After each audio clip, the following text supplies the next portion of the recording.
అన్నదమ్ములో ఎవరు లేరా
అన్నదమ్ములు లేక అక్క చెల్లెళ్ళు లేక ఆదరించే వారెవరు లేక ఎవరికి ఎవరు అనుకుందామన్నయ్యా.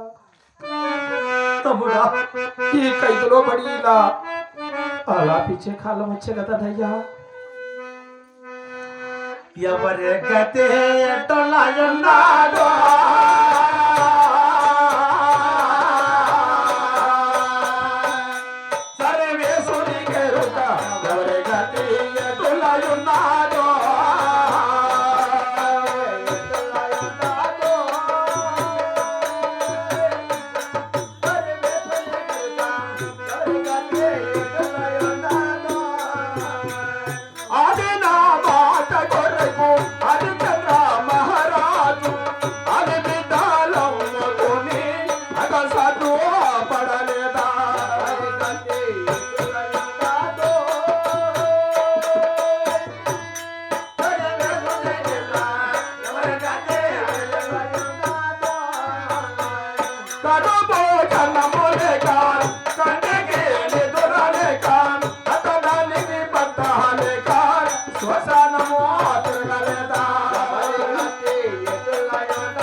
ఆడిన మాట కొరకు హరిశ్చంద్ర మహారాజు అటువంటి వాడు కూడా ఆడబిడ్డలు అమ్ముకొని కడుపు కన్నమ లేక కంటికి నిద్ర లేక కట్టడానికి బట్టలు లేక శ్మశాన భవనంలో కాటి కాపరై తిరగలేదన్నయ్యా. అంతటి మహానుభావుడే అంతటి త్యాగం చేసినప్పుడు మనవి అంతటి వారం అన్నయ్యా. అవునైనా అక్కడ మా వదిన రాంబాయి దేవిని 9 నెలల గర్భవతిని వదిలి వస్తుంది కదా, అక్కడ ఏ కష్టం వచ్చనో ఏ కష్టం సంభవించనో ఇక్కడ కష్టములు అక్కడ, ఎక్కడ కష్టములు ఇక్కడ తెలిపే వారు ఎవరున్నారు అన్నయ్యా. చూడైనా ఒక డేగ పచ్చి కాళ్ళకి జాబు రాసి కట్టి దక్షిణ రాజు చెంచుకోట్లు మీ వదిన రంభాయిదేవికి అందించమని ఆజ్ఞాపిస్తున్నాను. అలాగే నాకు జ్ఞాపించమనైనా. అలాగే అన్నయ్యా. గగన మార్గమున